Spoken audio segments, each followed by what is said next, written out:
Hai guys, bertemu lagi dengan aku Rizka Dila. Jadi hari ini ada berita menarik tentang Alvaro Morata yang berhasil membawa Spanyol menang dan mencetak gol pembungkam mulut netizen. Terus ada juga berita dari Granit Xhaka yang meminum Coca-Cola sebelum adu penalti. Seru-seru kan beritanya? Makanya nontonin sampai habis di Cetak Gol Harian berikut ini. Berita pertama, Manchester City akan mendatangkan Antoine Griezmann jikalau gagal mendapatkan Harry Kane. Nah, kalau di Liverpool bakal kedatangan Loris Karius yang masa peminjamannya sudah habis.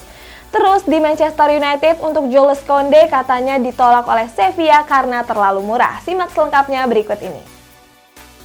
Klub Sultan Premier League Manchester City dikabarkan akan memboyong penyerang Barcelona yakni Antoine Griezmann. Griezmann diboyong apabila mereka gagal mendapatkan Harry Kane. Harry Kane sendiri dikabarkan akan meninggalkan Tottenham Hotspur pada musim depan. Beberapa klub jempolan Eropa sudah mengantri untuk memboyong bomber asal Inggris tersebut. Ica Hadis mengabarkan kalau Pep Guardiola berminat untuk memboyong Griezmann ke Etihad. Menurut Pep, Griezmann cocok untuk masuk ke dalam skema tim.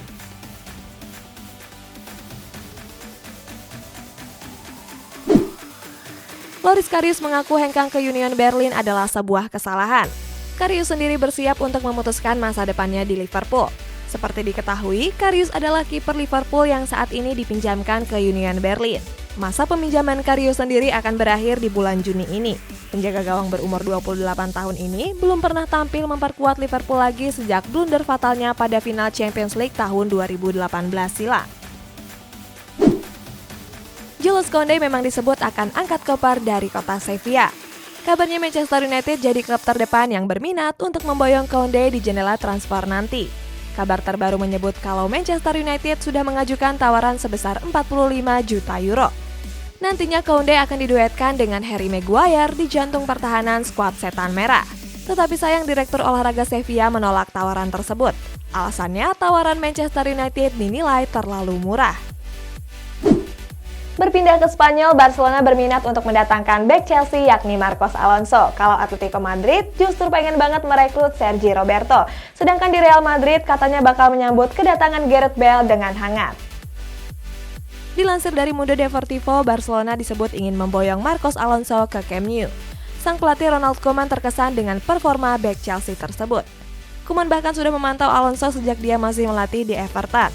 Selain itu, peluang Barcelona untuk mendapatkan Alonso juga cukup besar. Alasannya karena bek berusia 30 tahun ini cuma menjadi pelapis di skuad The Blues. Alonso kalah saing dengan Ben Chilwell yang baru didatangkan pada tahun lalu. Juara bertahan La Liga Atletico Madrid berminat untuk merekrut bek Barcelona Sergi Roberto. Gak cuma Roberto, Los Rojiblancos kabarnya juga berminat memboyong pemain Barcelona lainnya. Bersumber dari media Spanyol El Gol Digital, Los Rojiblancos berminat untuk mendatangkan dua pemain Barcelona. Dua pemain itu adalah Junior Firpo dan Lord Martin Braithwaite.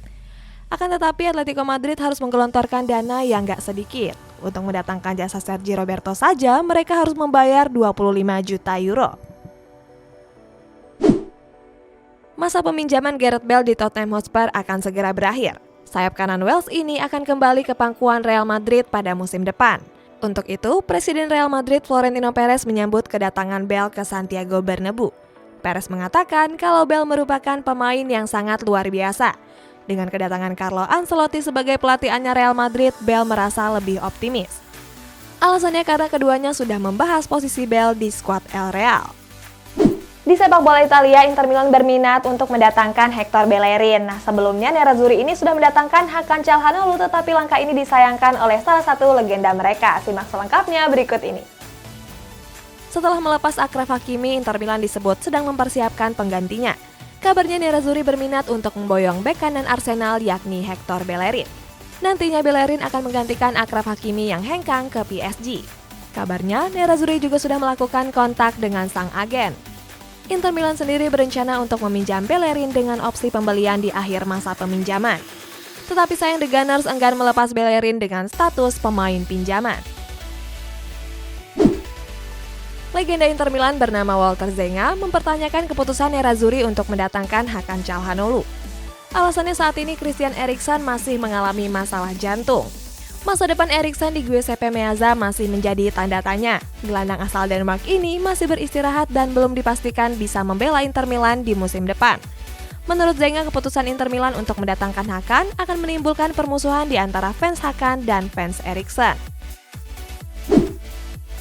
Setelah kepergian Carlo Ancelotti ke Real Madrid, masa depan James Rodriguez di Everton masih menjadi teka-teki. Gelandang asal Kolombia ini diberitakan akan hengkang dari Goodison Park. Beberapa klub jempolan Eropa dikabarkan bisa menjadi pelabuhan baru untuk James Rodriguez. Agen James yang bernama George Mendes menawarkan James ke 3 klub besar di Eropa. Bersumber dari Daily Mail, 3 klub tersebut adalah AC Milan, Napoli, dan Atletico Madrid. Tetapi sayang kabarnya James dibanderol dengan harga yang terlalu tinggi. Sepak bola Indonesia memang terlalu barbar. Terbaru ada laga adu jotos antara PSMS Medan dan Persiraja Banda Aceh. Di laga yang sama, salah satu pemain harus kena sikut dan sampai dilarikan ke rumah sakit. Wah, ngeri ya guys! Pada hari Minggu kemarin, PSMS Medan bertanding menghadapi Persiraja Banda Aceh. Laga tersebut merupakan laga uji coba untuk mempersiapkan skuad di musim ini. Dalam laga tersebut, terdapat insiden keributan yang melibatkan Devri Rizky dan Rahmat Hidayat. Keributan itu bermula saat Devri menekel Rahmat. Rahmat yang gak terima langsung terlihat emosi. Kedua pemain pun langsung adu jotos. Wasit yang memimpin laga tersebut menghadiahi keduanya dengan kartu merah. Pada laga uji coba PSMS Medan dan Persiraja Banda Aceh, selain perkelahian juga terdapat insiden sikut ke arah Ilham Fatoni. Akibat kejadian tersebut, Ilham harus dilarikan ke rumah sakit. Menurut fisioterapis PSIM Jogja Sigit Pramudia, ada beberapa kesalahan dalam penanganan yang terjadi di laga tersebut. Beruntung kondisi Ilham sudah mulai membaik.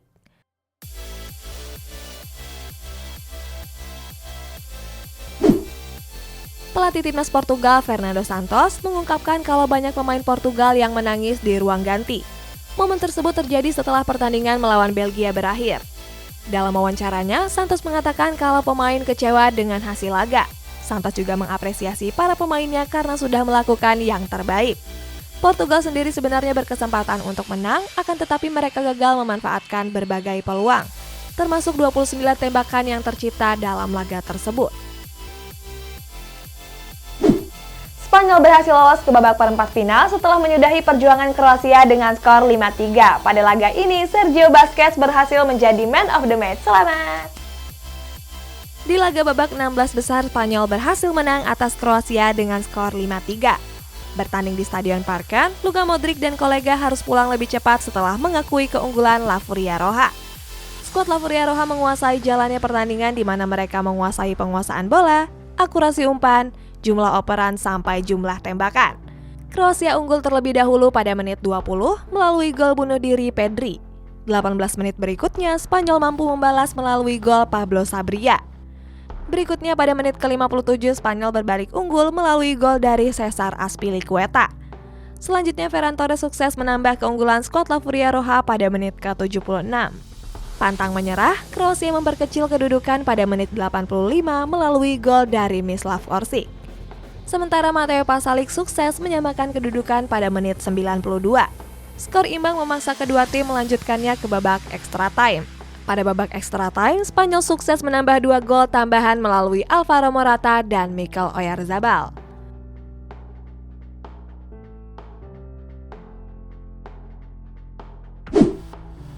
Di laga Kroasia melawan Spanyol, UEFA kembali menobatkan Sergio Busquets sebagai man of the match.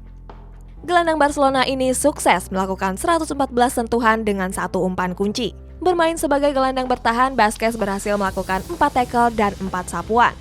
Gelandang veteran ini juga berhasil memenangkan 8 duel serta 2 dribble sukses. Sebelumnya di laga melawan Slovakia, Busquets juga terpilih menjadi man of the match. Masih di laga Spanyol melawan Kroasia, sang kiper Unai Simon tampil buruk dan mendapat banyak kritikan dari netizen. Sementara Alvaro Morata justru mencetak gol dan membungkam cibiran netizen. Simak ulasannya berikut ini. Kiper timnas Spanyol Unai Simon mendapat banjir kritikan setelah melakukan blunder konyol pada laga melawan Kroasia. Baru berjalan 20 menit, Unai Simon melakukan blunder konyol yang berbuah gol. Saat itu Pedri mengembalikan back pass ke arah penjaga gawang. Sayang Unai Simon justru gagal mengontrol bola yang diberikan oleh Pedri. Akibatnya bola tersebut meluncur jauh ke dalam gawang. Hasilnya banyak warganet yang menganggap Simon kerasukan Lord Kepa Arrizabalaga. Setelah blunder konyol yang dilakukan Unai Simon, penjaga gawang Athletic Bilbao ini banyak mendapatkan hujatan oleh netizen di sosial media. Banyak netizen yang menilai kalau saat ini belum ada kiper terbaik Spanyol selain Iker Casillas. Alasannya, belum ada kiper Spanyol saat ini yang bisa menyamai pencapaian dari Casillas. Pada laga melawan Kroasia, striker timnas Spanyol Alvaro Morata sukses mencatatkan namanya di papan skor. Bomber Juventus ini sukses mencetak 1 gol di babak extra time. Sebelumnya, Morata mendapatkan ancaman dan mendapatkan banyak hujatan oleh netizen. Hal ini terjadi setelah Morata tampil tumpul di beberapa pertandingan terakhir. Di laga terbarunya, Alvaro Morata menunjukkan kualitasnya dengan mencetak 1 gol. Dalam selebrasi golnya, Morata seakan membungkam mulut netizen yang meragukannya. Berita terakhir di laga 16 besar lainnya, Swiss berhasil menekuk jawara Piala Dunia yakni Prancis. Laga yang berlangsung alot memaksa keduanya harus adu penalti. Nah, sebelum adu penalti, Granit Xhaka terlihat sedang meminum Coca-Cola. Sampai jumpa besok, guys! Pada babak 16 besar, Prancis gagal ke perempat final setelah dikalahkan Swiss melalui adu penalti. Bertanding di National Arena Bukares, Prancis sempat mendominasi jalannya pertandingan. Skuad Ayam Jantan tertinggal lebih dulu melalui gol dari Haris Seferovic pada menit ke-15. Prancis baru bisa membalas melalui gol Karim Benzema di menit ke-57. 2 gol tambahan Prancis dicetak oleh Karim Benzema dan Paul Pogba. Sementara Swiss berhasil menyamakan kedudukan melalui gol Haris Seferovic dan Mario Gavranovic. Laga pun terpaksa dilanjutkan ke babak extra time. Di babak tersebut, kedua tim gagal mencetak gol dan harus melanjutkannya ke adu penalti. Pada sesi penalti, Kylian Mbappe gagal menjadi eksekutor dan membuat spot Le Bleu harus tersingkir.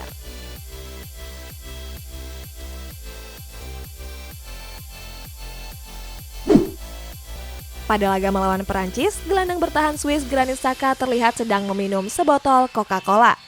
Hal ini Xhaka lakukan setelah bermain selama 120 menit. Mengingat kejadian ke belakang, ada mega bintang Portugal Cristiano Ronaldo yang meminum air tapi justru tersingkir dari babak 16 besar. Aksi Xhaka tersebut ramai diperbincangkan warganet di berbagai sosial media. Sementara itu, gelandang Arsenal ini juga dinobatkan sebagai Man of the Match.